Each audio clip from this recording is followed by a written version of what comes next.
In setting down the particulars of the singular affair which Mr. Sherlock Holmes was pleased to designate as the silence that proved everything, I am conscious, as I have so often been before, of the difficulty of rendering upon paper that subtle chain of reasoning by which he passed, with an ease that was exasperating to behold, from trifles to certainties.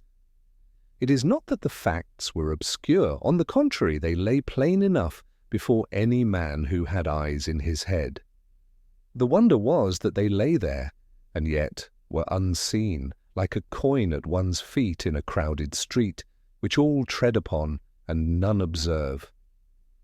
It was in the latter part of November, when the fogs came rolling up from the river and wrapped London in a damp, yellow shroud, that this case intruded itself upon our quiet at Baker Street. Holmes had been for 3 days in one of those moods of brooding lethargy which followed upon a stretch of intense mental exertion. His violin lay idle upon the chair, his pipe-rack was untouched, and the morning papers accumulated in a disordered heap, as though even the crimes and follies of mankind had, for the moment, failed to sting him into wakefulness. I had taken to reading by the fire, for the rawness of the weather had driven all inclination for exercise from me. Holmes lay at full length upon the sofa, his long, nervous hands clasped behind his head, his eyes fixed upon the ceiling, in that vacant stare which I had learned, by experience, was often the mask of the most concentrated thought. There came a sharp ring at the bell, followed almost instantly by Mrs. Hudson's firm step upon the stairs. She entered with her usual air of flurried dignity. "A gentleman to see you, Mr. Holmes," said she. "He would not give his name, sir, only that it was most important, and that he had come from—" She hesitated, lowering her voice. "From one of the houses, sir." Holmes's eyes opened, bright and keen, in an instant. "One of the houses, Mrs. Hudson? Pray, do you mean a private residence of consequence?" "Yes, sir. A carriage with a crest, and the man himself as pale as a sheet. He's in the sitting-room below." "Show him up." When the visitor entered a minute later, I observed at once that Mrs. Hudson's description had fallen short, rather than exceeded the truth. He was a man of perhaps 40, well dressed in a dark overcoat with a velvet collar, his gloves immaculately clean, his boots polished to a mirror. Yet beneath this correctness there was a visible agitation. His face was ashen, his lips compressed into a line, and his eyes, grey and restless, darted about the room as if seeking some refuge from his own thoughts. Holmes rose and bowed with the air of one who greets a client in the ordinary routine of life, though I noticed that his attention fastened instantly upon the man's right cuff, where a faint smear of something dark had dried into the fabric. "You have had a trying morning," said Holmes pleasantly. "Pray take the armchair. You will find it nearer the fire. Dr. Watson, you have not, I think, the honour—" The stranger started slightly, as though the mention of my name reminded him that he was in the presence of witnesses. "My name," he began, and then stopped. "It is better that you should not ask it, Mr. Holmes." Holmes smiled faintly. "It is always better that I should ask it, but it is not always necessary that you should answer. In that case, I will content myself with your profession. You have the manner of a man accustomed to give orders rather than receive them, yet your hands show no traces of manual labour. Your clothes are those of a gentleman. Your speech, when you spoke to Mrs. Hudson, I fancy you did so with a careful avoidance of certain words, suggests official habit. You are, if I'm not mistaken, attached to a household of rank in a confidential capacity. A secretary, perhaps, or a steward." The man stared. Yes, I am steward to Lord Marrowby." Holmes inclined his head as though this confirmation were of no more consequence than the weather. Then the crest upon your carriage would be the Marrowby Arms. You have come from Marrowby House in Bloomsbury, not from the country seat, for there is damp clay upon your left heel, such as one gets from the stable yard behind that particular London residence. Now, what misfortune has befallen you there? At the mention of the house, the man's self-command, already strained, seemed to snap. Misfortune, he whispered hoarsely. It is, God help us, it is ruin. And it is madness besides, for there is no sense in it. None at all. Mr. Holmes, there has been a death in the house, and yet— He pressed his gloved hands against his temples, as if to keep his thoughts from spilling out. And yet there is no sound of it. Holmes's expression sharpened. No sound, he repeated. That is an odd phrase. To attach to death, which is commonly attended by a great deal of sound. Pray explain yourself.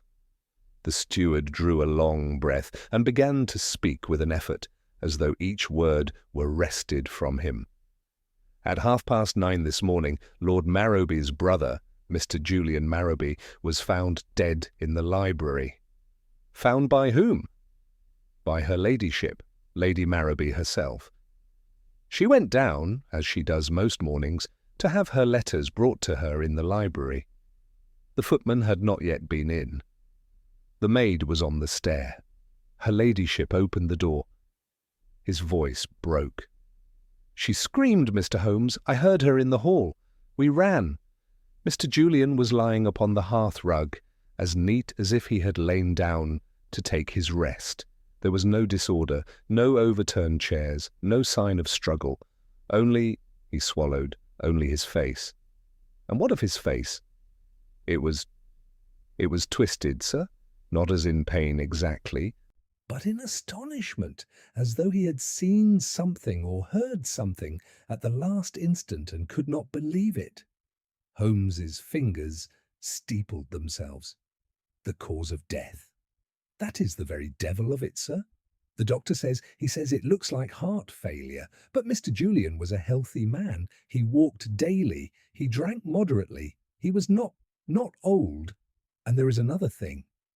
He leaned forward, his eyes fixed on Holmes with a desperate intensity.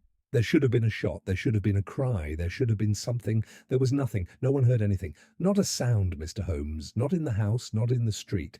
The library window looks out upon Bedford Row. Carriages pass. Boys shout. Yet this thing happened. And the house remained as quiet as a tomb until her ladyship screamed. Holmes's gaze drifted not to the man's face, but to his sleeve again, to that faint smear upon the cuff. He spoke softly. You are certain there was no sound? As certain as I am that I stand here. And yet Lady Marrowby screamed when she opened the door. Yes. Holmes nodded as though this were the most natural sequence in the world. Very good. Proceed. There is more. The steward continued, gathering strength now that he had begun. On the table beside him was a letter, folded, sealed, and addressed to Lord Marrowby in Mr. Julian's own hand. It had not been opened. Lord Marrowby was in his dressing-room at the time, and he had not yet received his morning post.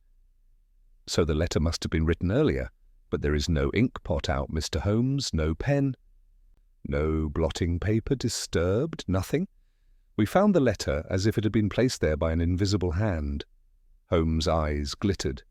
Invisible hands are generally attached to visible arms, and those arms generally belong to someone with a motive. What motive had Mr. Julian to write to his brother? The steward's mouth tightened. There has been a family matter, sir. I am not at liberty to speak freely of it, but there has been disagreement. Mr. Julian returned from the continent 3 weeks ago. Since then there have been arguments. This morning, at breakfast yesterday, I heard raised voices in the dining room. Lord Marrowby is a man of strong temper. Mr. Julian, he could be cutting, sir. There were words about money and about a woman, I believe.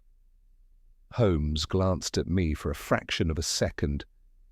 and I read in that swift look his usual mingling of amusement and interest. Family matters, money, and a woman. These three ingredients, mixed in any proportion, have produced more tragedies than all the poisons in the chemist's shop. "And Scotland Yard?" asked Holmes. "Inspector Lestrade is there now." Holmes raised his brows. "Lestrade? Then the matter is considered serious." "It is, because of what was not heard," cried the steward, his composure breaking again. "The inspector says it is either a natural death, which the family will not accept, or it is murder done in so strange a manner that it makes the house itself a suspect.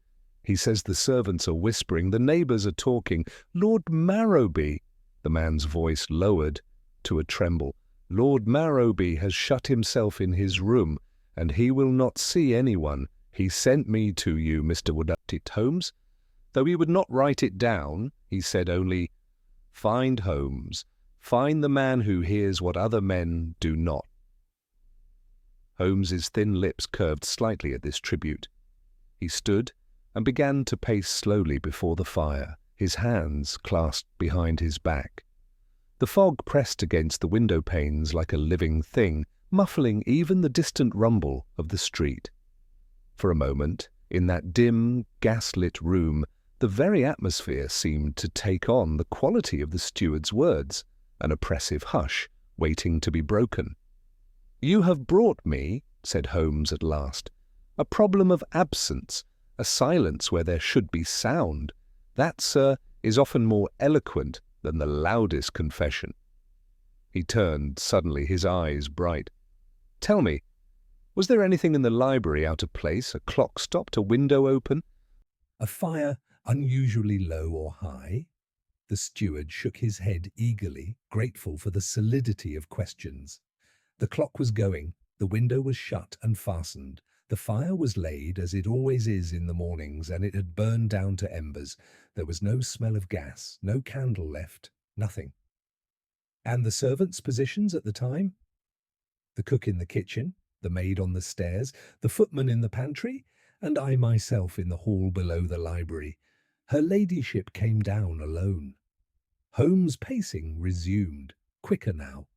A sealed letter written without apparent writing tools, a man dead without outcry, struggle, or noise, a household of rank, a brother with a temper, and Lestrade sniffing at the edges like a hound who has lost the scent. He stopped and looked at the steward.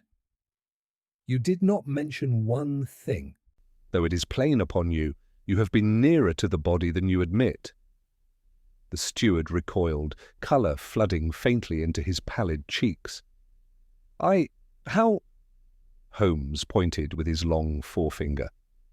"That stain upon your cuff is dried blood, thin and watery, such as comes not from an external wound, but from the lips or nostrils. You supported the body, perhaps, or lifted the head when the doctor examined him. You are a careful man, Mr. Steward, but you forgot your cuff."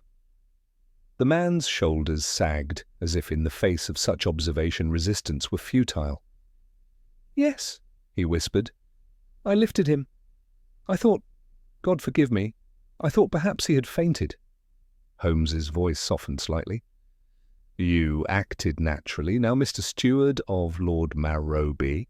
"You will return at once and inform Inspector Lestrade that I am engaged upon another matter and cannot attend." The man's eyes widened in dismay. "But, Mr. Holmes—" Holmes held up his hand, and there was in the gesture something final.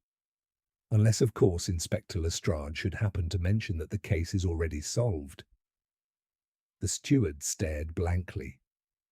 I confess that I too was bewildered, for Holmes had not yet seen the house, the room, nor the body. Holmes's eyes twinkled. "Come, Watson," said he, reaching for his coat. "We have done enough discourtesy to Lord Marrowby by keeping his man standing. Besides, I find myself curiously interested in a death which announces itself not by what it did, but by what it did not do." He turned to the steward. "You may tell Lord Marrowby this. that silence is seldom empty. It is usually full of answers. And with that cryptic remark, which at the time conveyed to me no meaning whatsoever, we descended into the fog-wrapped street where a waiting carriage bore the Marrowby crest, and I could not help but notice, rolled away with scarcely a sound upon the wet stones, like a thought passing through the mind, swift, quiet, and terribly inevitable. The fog lay thicker still as we drove eastward, pressing close about the carriage like a conspirator who listens but will not speak. Holmes sat opposite me, his chin sunk upon his chest, his eyes half closed. To any casual observer he might have appeared sunk once more into one of his indolent reveries, yet I knew better. The faint tapping of his forefinger against the ivory head of his stick betrayed that inward activity which, once set in motion, rarely ceased until it had reached its inevitable conclusion. "You will observe, Watson," said he suddenly, without opening his eyes, "that our friend the steward did not lie, at least not in the vulgar sense of the word." "I had no reason to suppose he did," I replied. "Nor had I. And yet he did not tell us everything. There is a difference, subtle but vital. The omission was not accidental." "You refer to the family disagreement." "To that, among other things, he spoke of money and of a woman, but with the caution of a man repeating a lesson imperfectly learned. He was loyal, perhaps too loyal, to his employer. Such loyalty often produces silence, and silence, as I remarked, is rarely empty." The carriage slowed, then turned, the sound of wheels softened by the damp streets. Through the window I could make out the looming facade of Marrowby House, its stone front rising pale and indistinct through the mist. Even at a distance it had the air of a place withdrawn from the common life of London, as though its walls held not merely people, but secrets. We were admitted at once.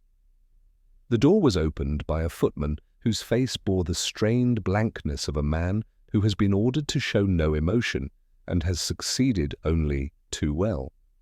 In the hall stood Inspector Lestrade, hat in hand, his sturdy figure unmistakable even in the dim light. "Well, Mr. Holmes," said he, with a mixture of relief and irritation, "I thought I might see you before the day was out, despite what your man told me." Holmes smiled with amiable innocence. "My man told you exactly what I told him to tell you, Lestrade. That I was otherwise engaged. And yet here you are, and yet here I am," Holmes agreed. "Engagements, you see, are sometimes flexible. You have not, I trust, concluded the matter?" Lestrade snorted. "Concluded? No. Confounded is more to the point. Natural death's the word from the doctor, but there's something about the whole business that sticks in the throat. Too clean, too quiet. I've seen men die sudden enough, but not like this." Holmes's eyes flicked about the hall, taking in the broad staircase, the heavy carpet, the absence of any servants lingering within earshot. "May we see the room?" he asked. Lestrade nodded and led the way. As we ascended, I noticed that Holmes laid his hand for an instant upon the banister, as though feeling its temperature, and then withdrew it with a slight tightening of the lips. The library lay at the back of the house, its windows looking out upon a narrow garden, whose bare shrubs were beaded with moisture. The room itself was large and sober, lined with dark shelves of books, and lit by a pair of tall windows flanking the fireplace. It was here that Mr. Julian Marrowby had been found. The body had been removed, but its presence lingered in the imagination. The hearth-rug lay smooth and undisturbed. A low table stood to one side, upon which rested the sealed letter of which we had heard. Holmes crossed to it at once, without glancing at anything else, and bent over it intently. "Unopened," he murmured. "And addressed, as you said, to Lord Marrowby. The seal is intact, the wax uncracked. No sign of haste here. Indeed, the folding is precise, almost deliberate. You don't think he wrote it here? Lestrade asked. Holmes shook his head. No ink, no pen, no blotting paper displaced. A man may carry a fountain pen, but even then there is usually some trace, an ink smudge, a discarded cap. This letter was written elsewhere. He moved then about the room, slowly, methodically.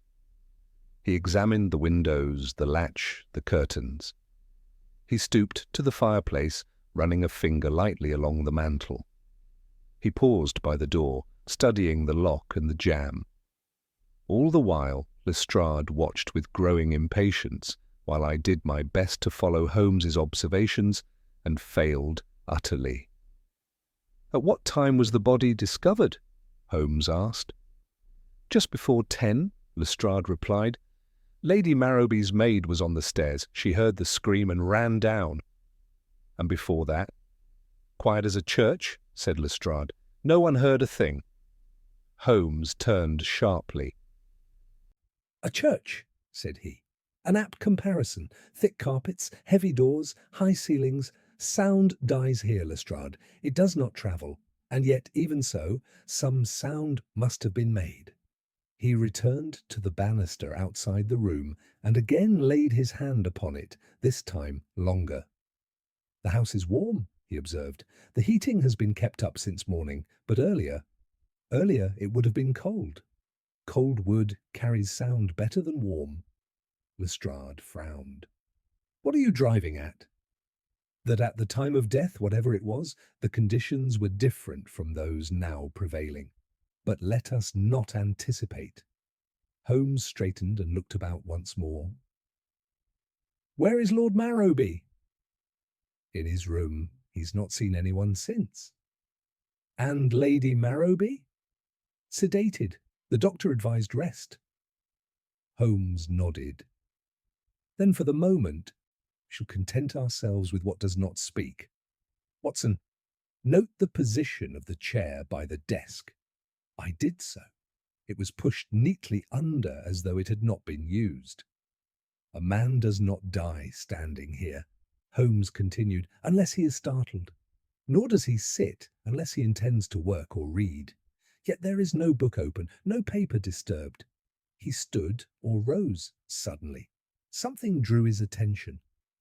To what? I asked. Holmes' gaze rested upon the door. To something that did not announce itself. That is the puzzle, Watson. Not a noise, but its absence. A man hears what he expects to hear, and when he does not hear it, he listens harder. Lestrade scratched his head. All this is very fine, Mr. Holmes, but I need facts. You have them, Holmes replied calmly. You simply do not yet recognize them as such. At that moment, the door opened quietly, and the steward appeared, his face drawn but composed. Mr. Holmes, said he, Lord Marrowby will see you now. Holmes smiled faintly. Excellent, said he. Then perhaps we shall hear at last something worth listening to. Lord Marrowby's room lay at the front of the house, overlooking the street. Heavy curtains were drawn across the windows despite the hour, and the gas lamps burned low, casting long shadows upon the walls. The air was thick with the scent of tobacco and something sharper, besides a medicinal odour which suggested recent attendance by the family physician. Lord Marrowby himself stood near the fireplace, his back to us, one hand resting upon the mantel. He was a tall man, broad-shouldered, with iron-grey hair and a rigidity of posture which spoke of long habits of command. He did not turn as we entered, but spoke at once, his voice controlled and oddly colourless. So you are Holmes. I am, said Holmes quietly, and this is my colleague, Dr. Watson. Lord Marrowby inclined his head without looking at me. I was told you would come, he continued. I did not wish it to be written. Too many things are written already. Holmes took a step forward. I understand you have lost your brother. At that, Lord Marrowby turned. The face he presented was stern, deeply lined, yet marked less by grief than by a kind of compressed fury. "Lost?" said he. "No, Mr. Holmes, he was taken from me, whether by God or by man is what I mean to discover." Holmes regarded him steadily. "You suspect murder?" "I suspect something worse," Lord Marrowby replied. "I suspect intention hidden behind propriety. Julian was not a weak man. He did not simply fall dead in a room full of witnesses who heard nothing." "Witnesses who heard nothing are not witnesses at all," Holmes observed. "They are absences. Tell me of your brother's habits."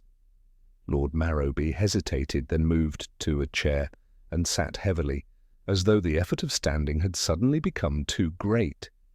"Julian returned from Italy 3 weeks ago," he said. "He had been abroad for nearly a year. When he came back, he was changed. He spoke little of where he had been, but much of what he intended to do." "And what was that?" "To set matters right," Lord Marrowby answered bitterly. "So he said. He believed himself wronged. By me, chiefly." Holmes's eyes flickered. "In what respect?" "In money," said Lord Marrowby. "Our father's estate was left largely in my hands.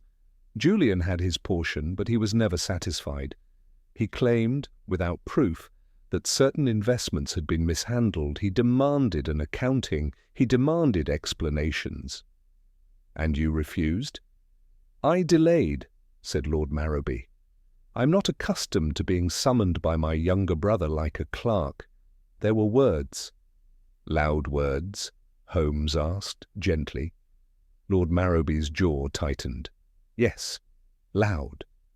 And yet this morning, when your brother died, there was silence." Lord Marrowby met Holmes's gaze squarely. "That is what haunts me." Holmes leaned against the back of a chair, his fingers resting lightly upon it. "Did your brother fear anyone?" "No." "Did he expect anyone this morning?" Lord Marrowby frowned. "Not that I know of." "Was the letter found upon the table written to you in response to some earlier communication?" Lord Marrowby's eyes shifted, just perceptibly. "Julian wrote many letters." "But did you write to him yesterday?" There was a pause, brief but telling. "Yes," said Lord Marrowby at last. "I asked him to meet me in the library this morning before breakfast. I wished to end the matter one way or the other." Holmes nodded slowly. "And you did not go?" "I did not," Lord Marrowby replied. "I was delayed." "By what?" "By reflection," said he stiffly. "I thought it better to wait." Holmes accepted this without comment. "When was the letter written?" he asked. "I do not know." Holmes crossed to the desk and examined it closely, though there was little to see. "Your brother rose early?" "Yes." "He always did?" "And you?" "Less so." Holmes turned back. "Lord Marrowby, did you hear anything this morning? A footstep? A door? A voice?" "No," said Lord Marrowby. "Nothing." Holmes inclined his head. "Very well." He moved toward the door, then paused. "One more question," said he. "Did your brother ever play an instrument?" Lord Marrowby stared. "An instrument?" "Yes. A violin, perhaps. Or a flute." "No," said Lord Marrowby sharply. "What possible relevance—" Holmes smiled faintly. "None at present. Thank you for your patience." Outside in the corridor, Lestrade caught Holmes by the sleeve. "Well," he demanded, "do you see it now?" "I see several things," Holmes replied. "Most of them invisible." "That's not much use to me." Holmes' expression hardened. "On the contrary, it is all the use in the world. Tell me." "Lestrade, did you examine the garden?" "Yes. Nothing there. No footprints worth the name." "Did you examine the servants' stair?" "Briefly." "Briefly is seldom long enough," Holmes said. "Watson, come." We descended by the narrower staircase at the back of the house. As we did so, Holmes paused upon the landing and listened. The house was utterly still. "Observe," he murmured. Even now, in a house full of people, there is silence. But it is a living silence. It has depth. He knelt suddenly and examined the edge of a step. "What do you see?" he asked me. "Nothing," I confessed. "Exactly," said Holmes. "Nothing where something should be." He rose and went on, entering the servants' passage and thence the kitchen, where the cook stood rigid, her hands clasped before her.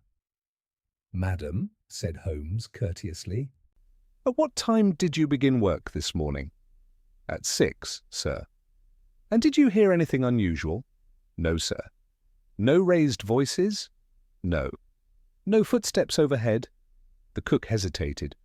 Well, sir, now you mention it, I thought I heard someone moving about very early, but then it stopped.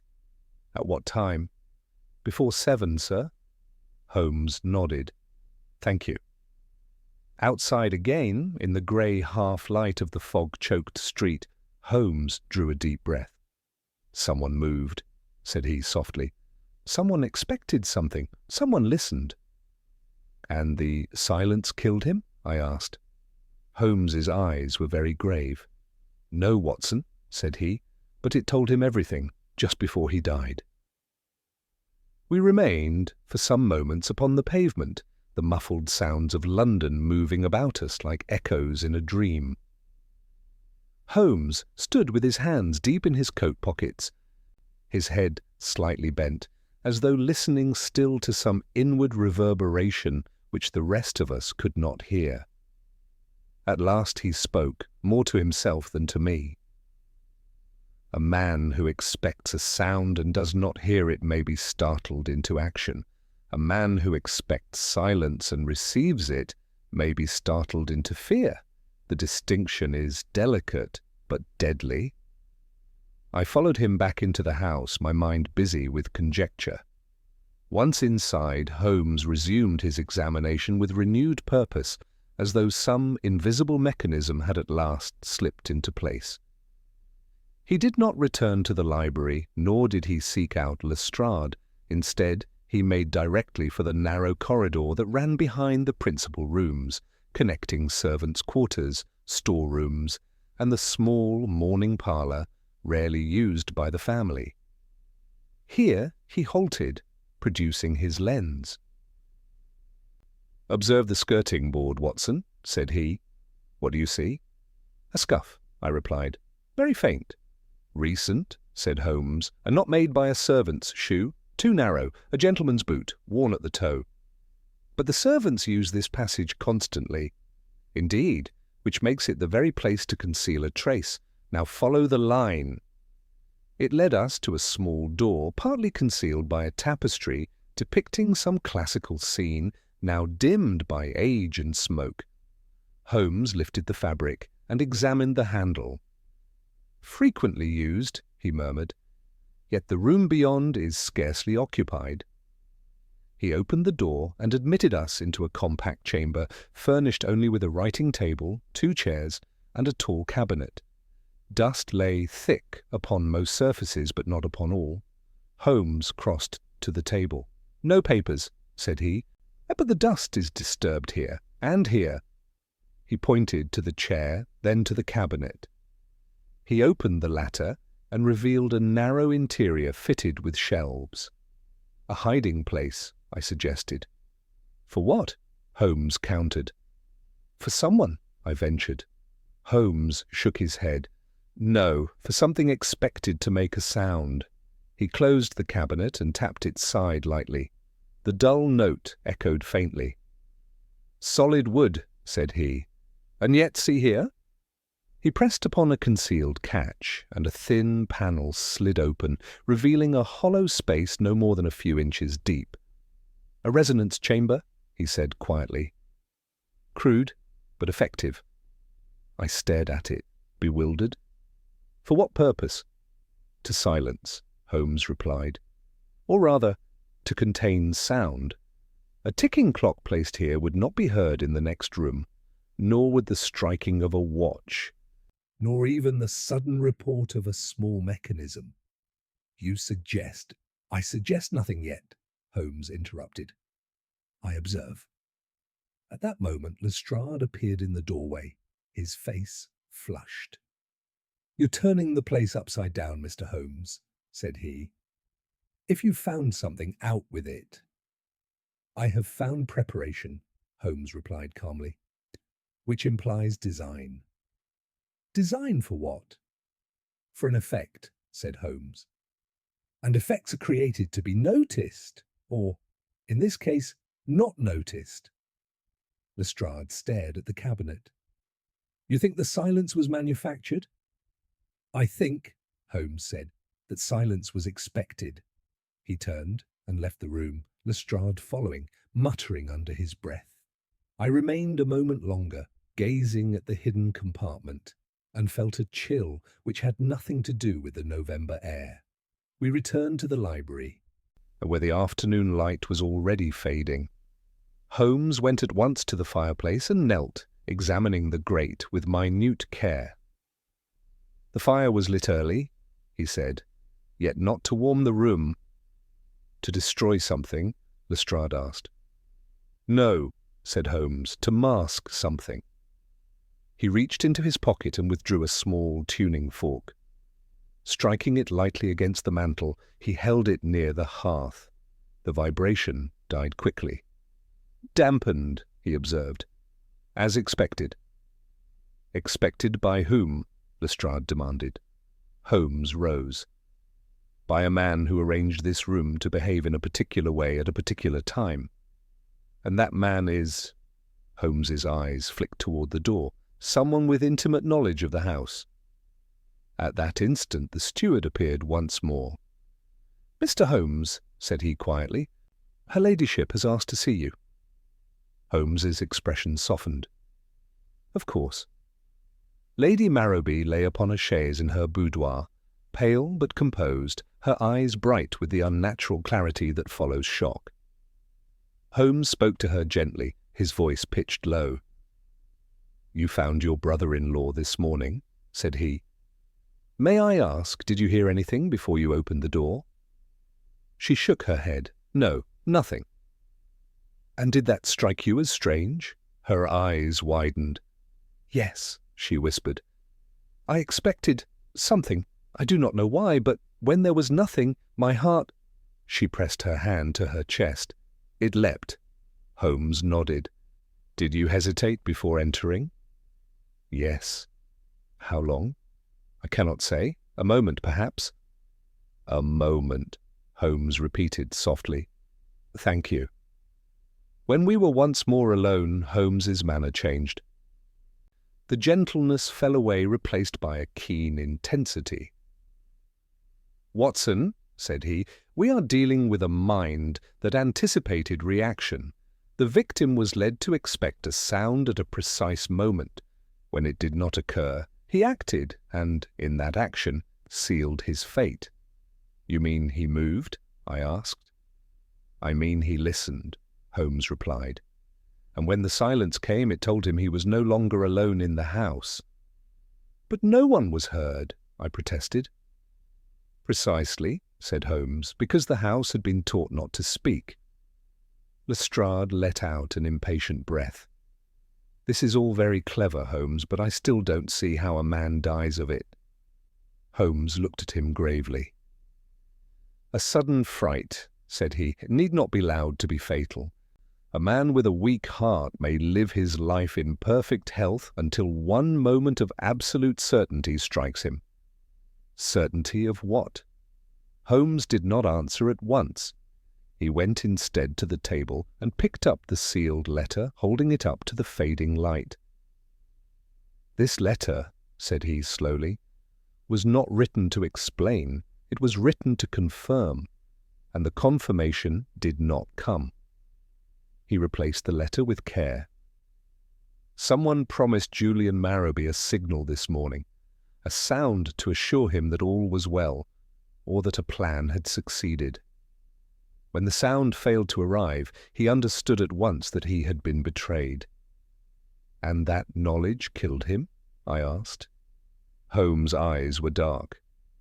"Knowledge, Watson," said he, "has slain more men than any blade. Now—" Let us see who profited most from silence. Holmes did not linger in the library after that pronouncement. He moved with quiet decision through the house, as though the invisible map of it lay complete in his mind, each corridor and room already weighed for its significance. Lestrade followed with an air of growing unease, while I kept close at Holmes's elbow, unwilling to miss any fragment of his reasoning. "The question," Holmes resumed as we walked, "is not who could kill Julian Marrowby, but who needed him alive long enough to expect reassurance, and dead the instant that reassurance failed." "You think he was waiting for proof?" I asked. "Precisely. Waiting, listening, and calculating. He rose early. He positioned himself in the library. He placed the letter where it would be seen. All of these were acts of intention." "And yet he did nothing else," said Lestrade. "No struggle, no attempt to leave." "Because the moment of certainty was brief," Holmes replied, "and final." We halted outside the servants' hall. Holmes gestured for silence and listened intently. From within came the low murmur of voices, the subdued tones of those who speak only because silence has become unbearable. Holmes entered, and the conversation ceased at once. The servants stood in a loose cluster, the cook, the footman, the maid from the stairs, and a younger housemaid whom I had not seen before. Their faces reflected the same mixture of fear and curiosity. "I require a small assistance," Holmes said calmly. "Nothing more than honesty." He turned to the footman. "You were in the pantry at the time of death?" "Yes." "Sir?" "And the maid?" "On the stairs." "And you?" Holmes asked the younger woman. "In the laundry, sir." Holmes nodded. "Who among you heard the house clock strike 7 this morning?" There was a pause. The cook spoke first. "I did not, sir." "Nor I," said the footman. The maid hesitated. "I thought I did," she said uncertainly. "But it may have been later." Holmes's eyes sharpened. "You thought you did? Why?" "Because I was counting," she replied. "I had a tray to carry up and I was waiting for the hour." "And did the clock strike?" "No, sir." "Yet you expected it to?" Holmes said gently. "Yes." Holmes turned to Lestrade. "You see? Expectation again." He dismissed the servants and led us back into the corridor. "The house clock is wound nightly," Holmes continued. "It strikes the hours clearly throughout the ground floor." Julian Marrowby, awaiting his brother, would have known that. He would have expected the hour to announce itself. "And when it did not?" I asked. "Then he would know that something interfered." "With the clock?" Lestrade said skeptically. "With the plan," Holmes corrected. "The clock is merely a symbol." He stopped suddenly outside the small concealed room we had discovered earlier. "This," he said, "was the heart of it." He opened the cabinet once more and examined the hollow panel. "A simple arrangement," he went on. "A mechanical timer, muffled here, a sound expected at a certain moment. When it failed to sound, the message was unmistakable." "To whom?" Lestrade demanded. "To Julian Marrowby," said Holmes, "and to one other." "His brother?" Holmes shook his head. "No. Lord Marrowby had nothing to gain from reassurance. He had everything to gain from delay. No, this was between Julian and someone else in the house." I felt a sudden chill. "You mean Lady Marrowby?" Holmes did not answer at once. Instead, he walked to the window and gazed out into the fog. "Lady Marrowby expected silence," he said at last. "Julian expected sound. That is the crucial difference." Lestrade stiffened. "You're accusing her?" "I am accusing no one," Holmes replied coolly. "I am observing alignment of facts." He turned back. Lady Marrowby came to the library expecting to hear something, or not to hear it. She hesitated at the door. She listened. When nothing came, she entered. "And found him dead," Lestrade said. Found him beyond help, Holmes corrected. The fright had already done its work. But how do you explain her role? I asked. Holmes's eyes were keen. She had motive, said he. Julian's return threatened the household equilibrium. His accusations, his demands, these endangered not only Lord Marrowby's authority, but Lady Marrowby's security. A disclosure of mismanagement would have consequences far beyond money. And the letter? Lestrade asked. What of that? Holmes retrieved it once more. This was Julian's last attempt to compel action, a written confirmation meant to be delivered once the signal was received. When it was not, he understood that the alliance he believed he had formed had dissolved. You suggest, Lestrade said slowly, that Lady Marrowby led him to believe she would support him. Or at least, Holmes replied, that she would intervene with her husband, a promise of mediation, a quiet arrangement, conducted without sound. And then she withdrew?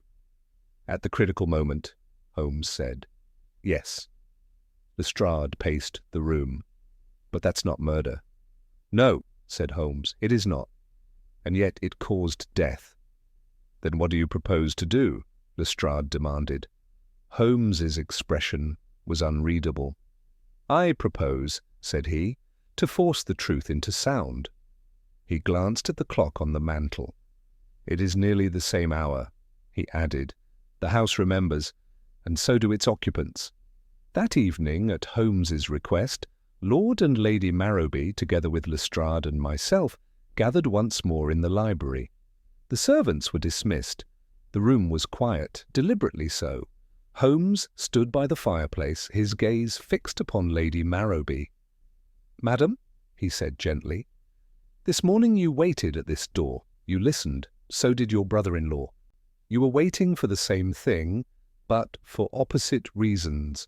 Her hands tightened upon the arms of her chair. I do not understand, she said faintly. Holmes struck the tuning fork and held it out. The sound quivered briefly, then died. That, he said, is what Julian Marrowby waited for, and when it did not come, he knew he had been abandoned. Lady Marrowby rose suddenly. You are cruel, she cried. I did nothing. Holmes met her gaze steadily. You did nothing, he said, and that was everything. There was a long silence, no longer empty but heavy with meaning. And in that silence I saw upon Lady Marrowby's face the unmistakable knowledge that Holmes had heard what she could no longer keep unspoken. Lady Marrowby remained standing, her breath coming quickly, her eyes fixed upon Holmes with an expression in which indignation, fear, and a dawning comprehension struggled for mastery.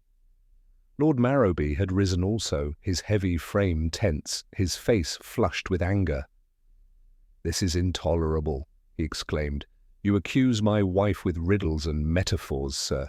If you have evidence, speak plainly. If not, Holmes raised a hand, not sharply, but with quiet authority.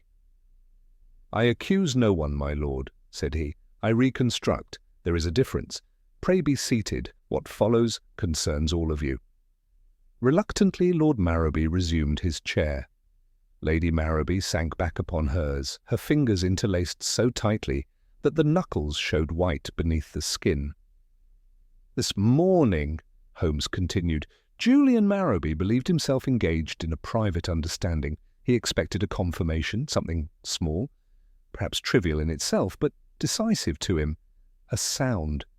The striking of a clock, muffled elsewhere, the click of a mechanism, any signal agreed upon beforehand. It did not come. Lady Marrowby gave a short, involuntary cry. No, she said, that is not... Holmes's eyes did not leave her face. When the sound failed, he went on, Julian knew two things at once.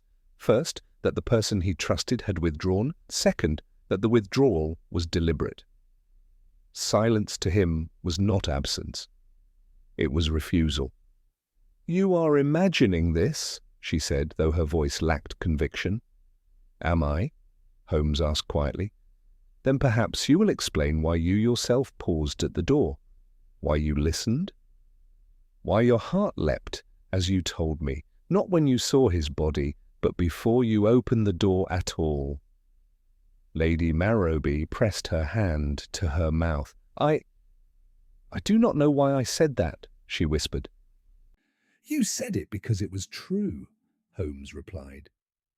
"You expected to hear something. When you did not, you understood, just as he did, that the matter had reached its end." Lestrade shifted uneasily. "Mr. Holmes," said he, "even if all this is so, there's still no crime." Holmes turned to him. "On the contrary, there is a crime, though not of the usual sort. It is the crime of calculated omission, of arranging circumstances so that a man's knowledge destroys him." Lord Marrowby sprang up again. "You suggest my wife planned my brother's death?" "I suggest," Holmes answered, "that she planned his disillusionment." Lady Marrowby stood suddenly, her composure at last giving way. "Yes," she cried. "Yes, I spoke with him. I told him I would persuade my husband to hear him, to yield perhaps. He was desperate. He frightened me. He spoke of ruin." "Of exposure. He believed I could help him." "And could you?" Holmes asked gently. She shook her head, tears welling. "No, I tried. I spoke to my husband last night. He would not hear of it. He said Julian was reckless, that he would destroy us all." Lord Marrowby's face darkened, but he did not interrupt. "So this morning," Lady Marrowby continued brokenly, "I was to give Julian a sign, a small thing, foolish now that I think of it. I was to wind the clock differently so that it would strike at 7. He said it would reassure him, that he would know I had succeeded." "And you did not?" Holmes said. "No," she whispered. "I could not. I was afraid of what it would mean if I took his side, afraid of my husband, afraid of the consequences." "So you left the clock unwound," Holmes said. "And the sound did not come." She covered her face with her hands. "I did not think," she sobbed. "I did not think it would kill him." "No," Holmes said softly. "You thought it would silence him." The room was utterly still. Even Lord Marrowby seemed struck dumb, staring at his wife as though seeing her for the first time. "And when you went to the library," Holmes continued, "you already feared what you might find. You listened. The silence told you everything." Lestrade cleared his throat. "This explains the fright," said he, "but the doctor said heart failure. There was no poison, no violence." Holmes nodded. None was required. Julian Marrowby was a man under strain, financial, emotional, and moral. He had staked his hope upon a single assurance. When it failed, the shock was decisive. Lestrade sighed. "And yet," he said, "I cannot arrest a woman for not winding a clock." "Nor should you," Holmes replied. "The law punishes acts, not meanings." Lord Marrowby sank heavily into his chair. "My brother died," he said hoarsely, "and all because we would not speak plainly to one another." Holmes' expression softened. "Often," said he, "the most fatal weapon is the one we believe too small to matter." There was a knock at the door. The steward entered, pale and anxious. "Inspector," said he, "the doctor wishes to speak with you. He has completed his report." Lestrade nodded and went out. Holmes turned to Lady Marrowby. "Madam," said he, "your silence killed a man, but not in the eyes of the law. In the eyes of conscience, that is another matter." She bowed her head. "I shall hear it," she whispered, "for the rest of my life." Holmes took up his coat. "Come, Watson," said he quietly, "there is nothing more for us to do here." As we stepped into the fog once more, the great house loomed behind us, mute and impenetrable. "A strange case," I said at last. "No villain, no crime, yet a death." Holmes adjusted his collar against the damp air. "On the contrary," said he. "There was a villain, fear, and there was a crime, the deliberate withholding of truth." "And the silence?" I asked. Holmes' eyes gleamed faintly. "The silence," said he, "proved everything." We had gone no more than a dozen paces down the street when Holmes halted so abruptly that I nearly collided with him. He stood listening, his head slightly inclined, as though the fog itself had whispered some belated confidence. "No," said he at last, half to himself. "Not finished?" "Not quite." I looked back at the darkened bulk of Marrowby House. "You believe something remains concealed?" I asked. "I believe," Holmes replied slowly, "that we have explained a death without explaining a design. Julian Marrowby died of shock, yes, but shock is the instrument, not the hand that wields it. You think Lady Marrowby's silence was not merely fear?" "I think fear was cultivated," said Holmes, "and cultivation implies a gardener." We turned back at once. Holmes rang the bell with decision, and when the door was opened, he asked to see Inspector Lestrade immediately. We were shown into a small morning room adjoining the hall, where Lestrade stood with the doctor, both in earnest conversation. At the sight of Holmes, Lestrade's brows knit in mild irritation. "I thought you were gone," he said. "So I was," Holmes answered. "But I have returned, which is a habit of mine when something refuses to settle." He turned to the doctor. "You have completed your report?" "Yes," said the man. "Heart failure. No signs of violence, no poison detected. A sudden collapse, most likely precipitated by emotional stress." Holmes nodded. "Did you note anything unusual about the heart itself?" The doctor hesitated. Well, there was a slight congenital weakness. Nothing remarkable. But under strain? Under precisely the right strain. Holmes finished. He turned to Lestrade. "You see, Lestrade, we have accounted for the mechanism of death. Now we must account for the timing." Lestrade crossed his arms. "What of it?" "Julian Marrowby did not die at the moment the sound failed," Holmes said. "He died moments later, after he rose." "How do you know that?" I asked. "Because he was found upon the hearth rug, not by the door, and not by the desk," Holmes replied. "He moved either toward the fireplace or away from the door. That movement was instinctive. He reacted to something." "And that something was the silence," Lestrade said impatiently.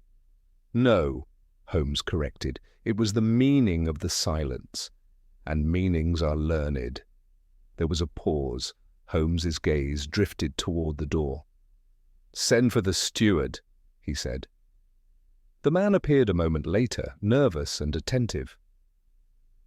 "You have served this house many years," Holmes said to him. 22, sir. Long enough to know its rhythms, long enough to know when something is amiss." "Yes, sir." "Tell me," Holmes continued Hulkial, "who suggested the alteration to the clock?" The steward blinked. I do not understand." "Do not fence with me," Holmes said gently.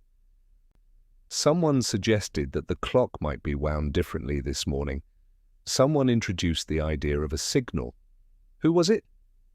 The steward's eyes flicked involuntarily toward the door leading to Lord Marrowby's study. "I only did as I was told," he murmured. "By whom?"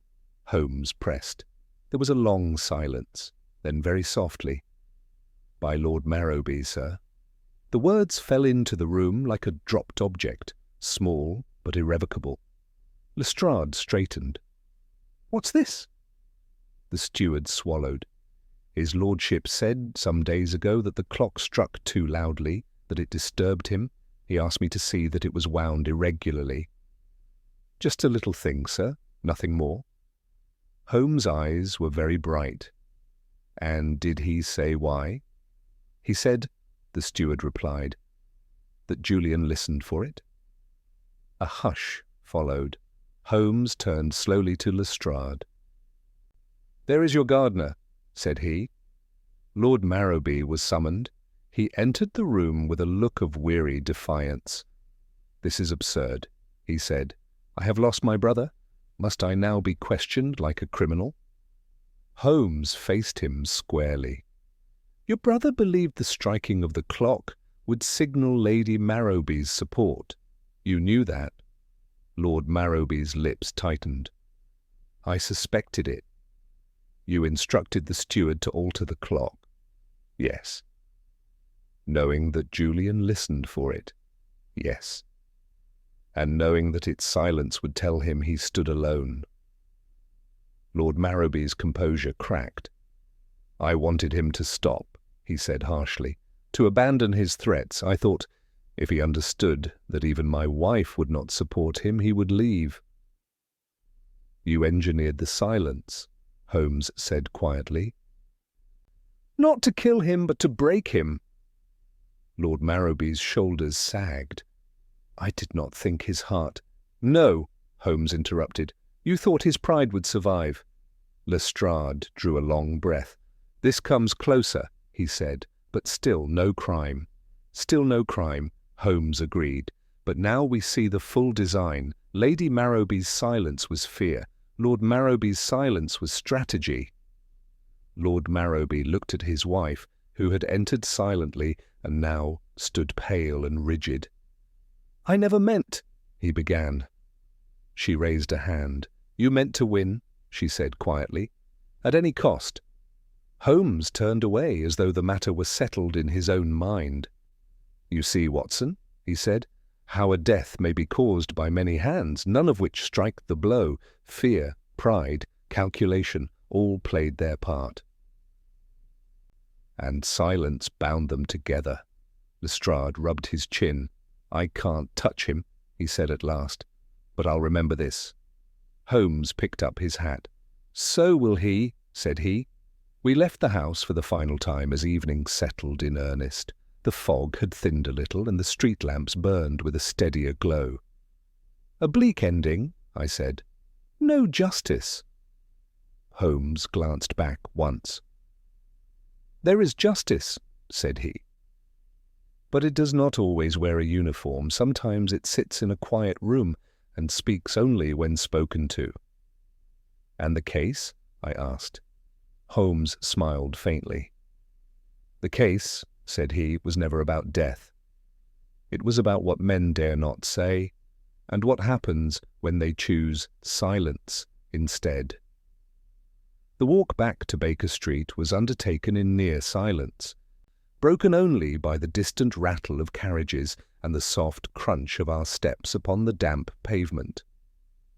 Holmes walked with his head slightly bowed, his hands clasped behind him, the familiar posture of a man turning inward after an intense, outward exertion. I knew better than to disturb him too soon, for it was often in these moments, after the apparent conclusion, that his thoughts reached their final and most polished form. At length he spoke. "You will observe, Watson," said he, "that Lestrade's greatest difficulty was not the absence of evidence, but the presence of too much morality." I smiled faintly.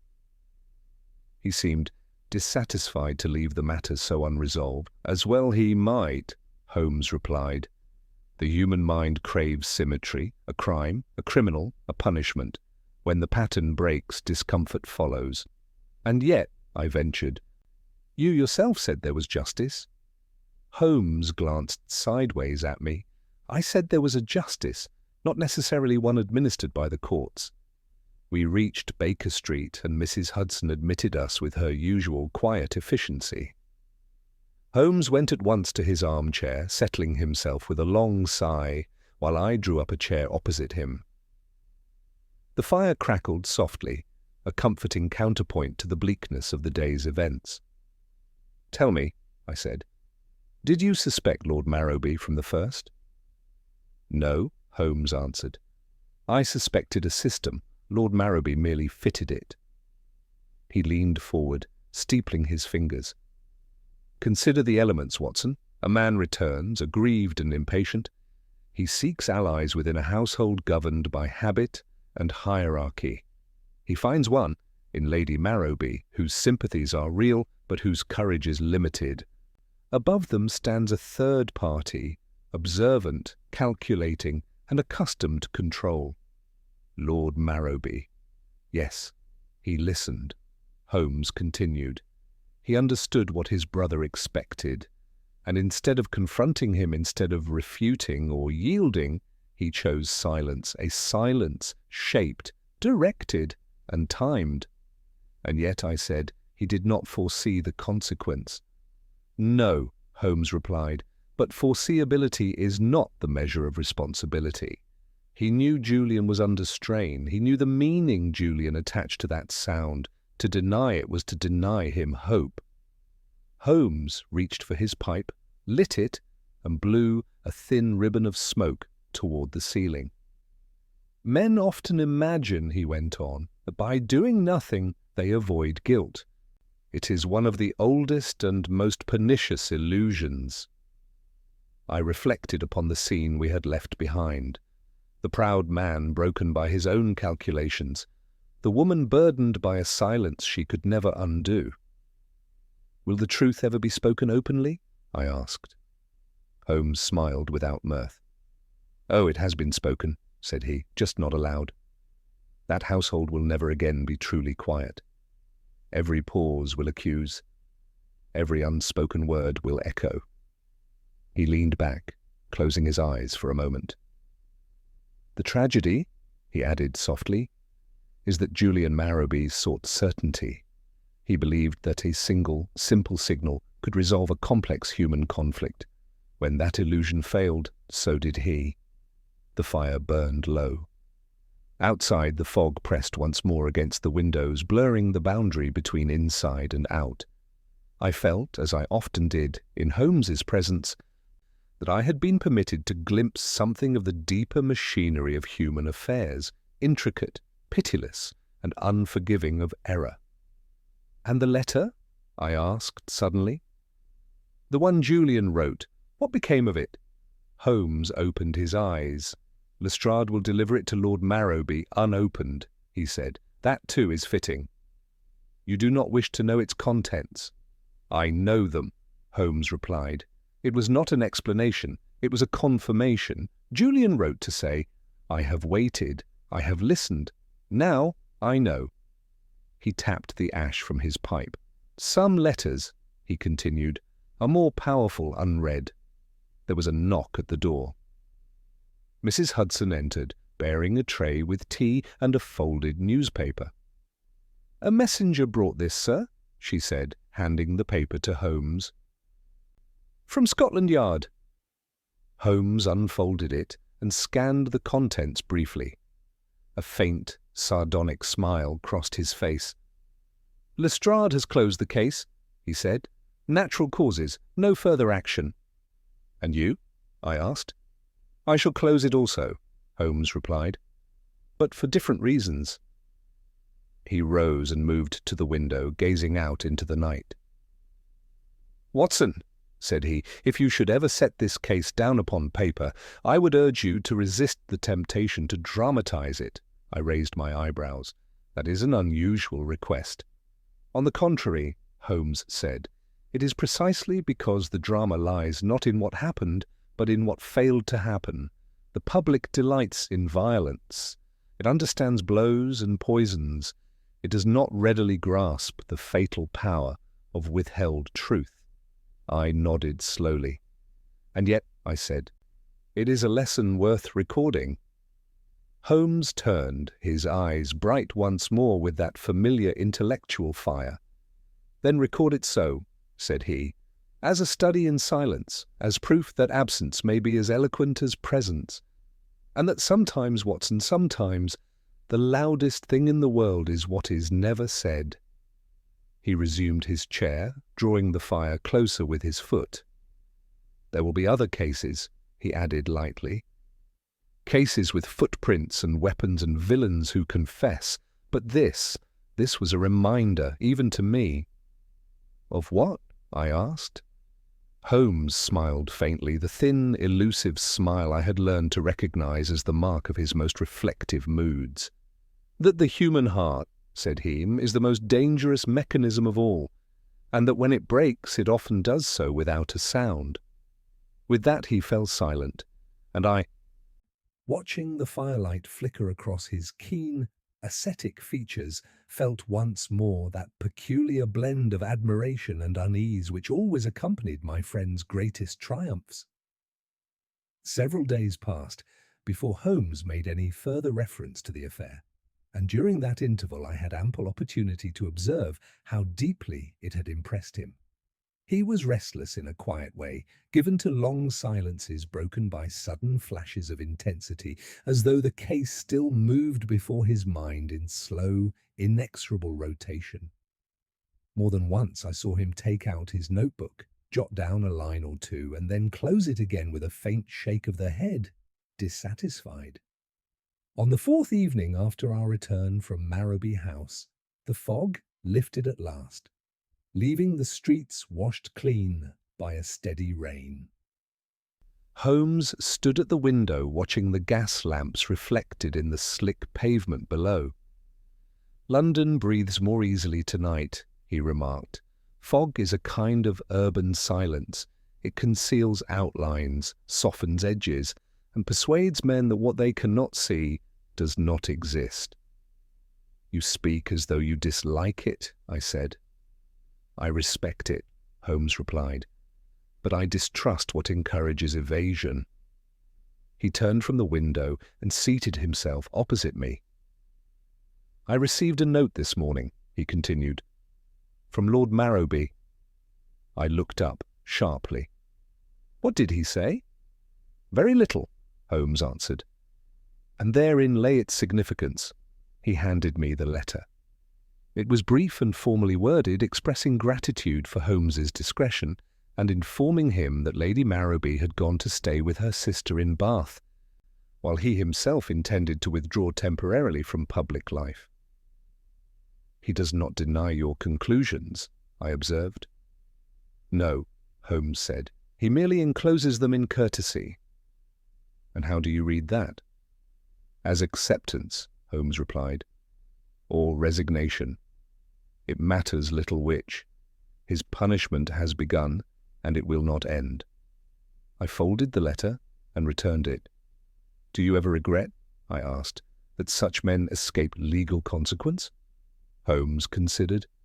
"Regret is unproductive," he said. "The law is a blunt instrument, Watson. It is designed to punish acts, not intentions, and certainly not omissions. Were it otherwise, half the world would be in chains." "And yet," I persisted, you uncovered the truth." "Yes," Holmes replied, "for the sake of understanding, not vengeance." He rose and paced the room. "The true danger," he continued, "lies not in men who act impulsively, but in those who calculate absence. A blow may be resisted, a threat confronted, but silence disarms. It invites interpretation. It places the burden upon the listener." I recalled Julian Marrowby's final moments as Holmes had reconstructed them. The waiting, the listening, the terrible clarity when expectation met emptiness. "He trusted the wrong signal," I said. "He trusted that certainty could be delivered mechanically," Holmes replied. "That a sound or its absence could replace honest speech. It is a common error." There was a pause. The fire had burned low, and Holmes stirred it absently. "Watson," he said suddenly, "do you recall the steward's cuff?" "Of course." "That smear of blood," Holmes continued, "was the first thing I noticed. A triviality, perhaps. And yet it told me that Julian had not died instantaneously. Someone had lifted him, had believed him alive. And he was not," I said. "No," Holmes replied. "But that belief, that brief hope, was itself part of the tragedy. Julian was not meant to be saved. He was meant to understand." I frowned. "You speak as though someone desired that understanding." Holmes met my gaze. "They did," he said. "Lord Marrowby desired it. Not death, but comprehension. He wanted his brother to see the futility of resistance." "And instead," I said softly, He showed him despair. Holmes nodded. Precisely. Another silence fell between us, but it was no longer heavy. It was contemplative, almost peaceful. Outside, a hansom cab rattled past, the sound clear and unambiguous upon the wet stones. "Sound," Holmes murmured. "So reassuring when it arrives as expected." He smiled faintly at me. "You see, Watson, why this case troubled me. It was not clever in the usual sense. No disguise, no poison, no brilliant ruse. It was a study in moral acoustics, how men arrange their lives so that certain truths are never spoken aloud." "And you heard them nonetheless," I said. Holmes's smile faded. "I heard them because Julian heard them," he replied.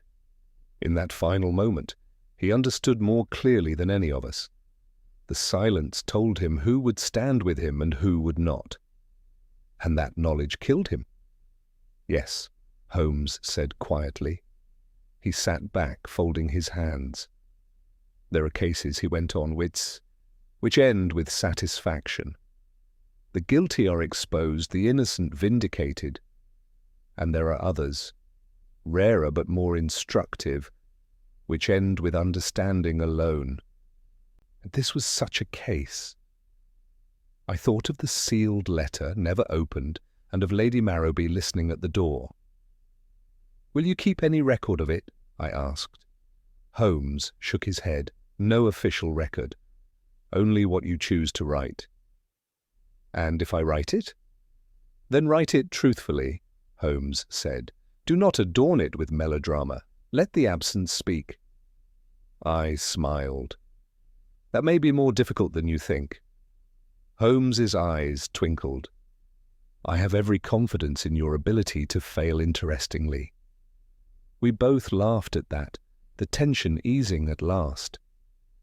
Later that night, as I prepared for bed, I glanced once more into the sitting room. Holmes had returned to his violin and was drawing from it a slow, restrained melody, low and thoughtful, with long pauses between the notes. It struck me that the silences were as important as the sound itself, shaping the tune by what they withheld. As I closed my door, I reflected that perhaps this was the final lesson of the case, that meaning does not always announce itself. Sometimes it waits, patient and unseen, in the quiet spaces men create when they choose not to speak. And in those spaces, as Julian Marrowby learned too late, the truth listens. Time, which dulls most impressions, seemed only to sharpen this one. In the weeks that followed, the case returned to my thoughts with an insistence quite unlike that of our more sensational adventures. There had been no chase, no dramatic unmasking, no villain led away in irons, and yet I found myself revisiting it more often than any affair of poisoned darts or counterfeit coins. Holmes, for his part, appeared to have laid it aside.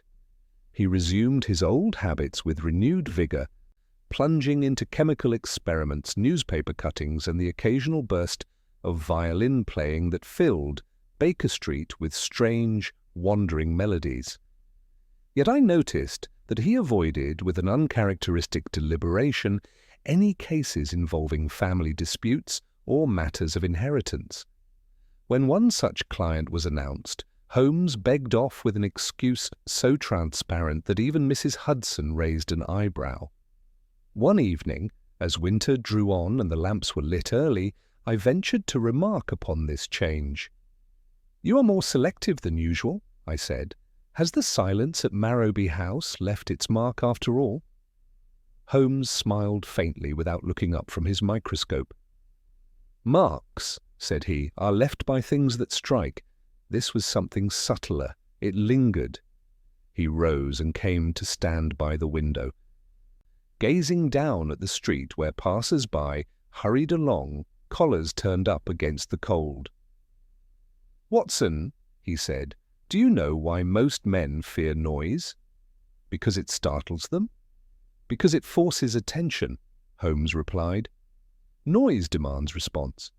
Silence, on the other hand, invites interpretation. It gives men room to deceive themselves. I thought of Julian Marrowby, waiting in that quiet library, listening not merely for a sound, but for confirmation of his worth. "You believe he deceived himself," I said. "No," Holmes answered. "He saw clearly at the last. That was his tragedy." He turned back into the room, his expression thoughtful. "I have often said that detection is a science, as it is also an art. But occasionally, Watson, it is something closer to a moral experiment. You remove one element, a sound, a word, a gesture, and observe how the system collapses." "And what did you observe in this case?" I asked. Holmes considered before answering. "That men will endure almost anything except uncertainty," he said at last, "and that those who control uncertainty wield immense power, whether they acknowledge it or not." A letter arrived some days later, forwarded from Bath. It was from Lady Marrowby, written in a small, precise hand. She did not attempt to defend herself, nor did she accuse her husband. She wrote only to thank Holmes for his candour, and to say that she had begun at last to speak plainly, to herself, if to no one else. Holmes read it once, then placed it quietly in the fire. "Is that wise?" I asked. "Necessary," he replied. "Some confessions are meant for no audience." Spring came early that year, and with it a renewal of London's restless energy. One afternoon, as we sat together after luncheon, Holmes remarked casually that he had received word of Lord Marrowby's resignation from several committees and boards. "He has chosen obscurity," Holmes said, a rare but sometimes appropriate sentence. "And Lady Marrowby?" I asked. "She will not return," Holmes replied. "Some houses are too full of echoes." There was no triumph in his tone, only a quiet acceptance. It was on a mild April evening that Holmes returned quite unexpectedly to the subject. "Watson," he said, as he adjusted the flame beneath a retort, "do you recall the moment when Lady Marrowby paused at the library door?" "Yes," I said. "You said it was crucial." "It was," Holmes replied. "Not because of what followed, but because of what preceded it." She hesitated because she knew, before she saw, that the silence had already spoken. "And Julian?" I asked. "He knew earlier still," Holmes said. "That is the cruel symmetry of it." He extinguished the flame and wiped his hands. Had either of them spoken plainly, had even one word been uttered, the outcome might have differed.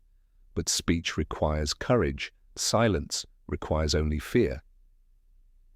We sat for a while without speaking. The street outside was unusually quiet, the usual clatter subdued, as though London itself were holding its breath. "At the end of it all," I said slowly, "what do you think Julian Marrowby understood?" Holmes looked at me steadily. "He understood," said he, "that he was alone, not merely in that room, but in his cause, and for a man who had staked his identity upon recognition, that knowledge was annihilating." "And the lesson?" I asked. Holmes smiled slightly. "That one should never arrange one's life around a signal that may never come." He reached for his violin, drawing the bow across the strings with a gentleness that surprised me. The melody that emerged was simple, almost austere, built as much upon pauses as upon sound. Each note seemed to exist in careful relation to the silence that followed it. I listened, thinking how apt it was that Holmes should choose music, an art defined by both presence and absence, to give voice to his reflections. When he finished, he set the violin aside and leaned back. "There will be readers," he said lightly, "who find this case unsatisfying." "Because there was no villain," I suggested. "Because there was no spectacle," Holmes corrected. "But truth does not always wear a theatrical costume. Sometimes it enters quietly, sits in the corner, and waits to be noticed." I nodded. And if it is not noticed? Then it waits longer, Holmes said, or it does its work unseen. That night, as I prepared my notes, I found myself lingering over my choice of words, more conscious than ever of what I left unsaid. The case had taught me, as Holmes no doubt intended, that narrative itself is an act of selection, that meaning lies as much in omission as in detail. And so in setting down the final words of this singular affair, I record not a triumph of intellect, but a caution of the heart. For in the silence that proved everything, it was not a cry, nor a blow, nor even a lie that sealed a man's fate. It was the absence of a sound and the terrible clarity with which it was understood. It is my habit, when closing the record of one of Holmes's investigations, to do so upon a note of completion, to lay down the pen with the comfortable assurance that every loose thread has been gathered and neatly tied. Yet in this instance I find myself reluctant to claim such finality, for the case did not so much end as settle, like dust after a sudden movement, leaving the outlines of things clearer, but no less sobering. Some weeks after Holmes's last remarks upon the affair, we received one final communication from Inspector Lestrade. It contained no revelations, no reversals of judgment, no late arising evidence. It was merely a courteous note, informing Holmes that the Marrowby matter had been formally closed, the files consigned to their shelf, and the household dispersed for the season. "London," Holmes observed after reading it, "has an admirable capacity for moving on." "And you?" I asked. He smiled faintly. "I move through," he said. "That is different." It was only later, in a conversation whose significance I did not at once appreciate, that Holmes gave me what I now recognize as his final word on the matter. We had been discussing an altogether different case, one involving forged securities and a remarkably incompetent forger, when Holmes broke off abruptly. "Watson," he said, "do you remember the moment when Julian Marrowby rose from his chair?" I nodded. "You said it marked the instant when understanding overtook hope." "Yes," Holmes replied. "And do you recall why I was certain of it?" "Because of where he was found," I said. "The hearthrug." "Precisely," Holmes said. "A man who collapses where he sits has no time for comprehension." "A man who rises does." He leaned back, his eyes distant. "Julian Marrowby did not die in ignorance. He died in knowledge. That is what distinguishes tragedy from mere accident." I ventured then a question which had lingered in my mind since the beginning. "Did he know," I asked, "that it was his brother who ensured the silence?" Holmes considered this carefully. "No," he said at last. "And yes. He knew that someone with authority had withdrawn support. Whether he named that authority correctly matters less than the certainty that he was opposed by it." "And Lady Marrowby?" I asked. "She knew," Holmes replied. "And that knowledge will trouble her more persistently than any accusation." There it was, the final alignment of the case. Julian Marrowby, the listener. Lady Marrowby, the hesitator. Lord Marrowby, the arranger. Three figures bound not by violence, but by expectation. Each waited upon the silence of the others, and in that waiting the fatal equilibrium was achieved. Holmes rose and went to the window, as he so often did, when his thoughts reached their terminus. "You see, Watson," he said, "the solution lay not in discovering what happened, but in understanding why nothing happened when it was meant to. The absent sound was the signal, the absent word was the decision, the absent courage was the cause." "And the law?" I asked. "The law," Holmes replied, "heard nothing." He turned back to me then, and there was a rare gentleness in his expression. "You will write this case," he said. "I know you will. And when you do, you may be tempted to seek a villain." I admitted. "Resist it," Holmes said. This was not a story of wickedness, but of weakness, not of malice, but of fear. And fear, Watson, is not punished, it is merely endured. That evening, as we sat together in our familiar sitting room, the city sounds drifting up faintly from the street below, I felt a curious sense of closure steal over me. The case no longer pressed for interpretation. It had taken its place among those experiences which alter one's understanding rather than one's expectations. Holmes, for his part, seemed content. He played his violin softly, choosing a piece of such restraint that the pauses between the notes seemed almost more deliberate than the notes themselves. It struck me then, with a sudden clarity, that this was Holmes's private summation of the affair, a meditation not on triumph, but on restraint. When he finished, he set the violin aside and spoke without looking at me. "There will be men," he said, "who insist that this was no mystery at all." "And you?" I asked. "Oh, I say it was one of the subtlest," Holmes replied, "because it depended entirely upon listening." He glanced toward the quiet street. "Most people hear only what is spoken. A few hear what is implied, and very few indeed hear what is deliberately withheld." I rose then, sensing that the moment was complete. "And that," I said, "is why the silence proved everything." Holmes smiled. "Yes," said he, "because in the end, Watson, silence is never neutral. It is a choice, and like all choices, it leaves its trace." With that, he returned to his thoughts, and I to my papers. And as I set down the final words of this narrative, I do so with the firm conviction that among all the cases in which I have been privileged to assist my remarkable friend, none has more clearly demonstrated the strange and terrible eloquence of what is never said. For cries may be ignored, confessions doubted, and lies uncovered, but silence, once understood, admits of no appeal.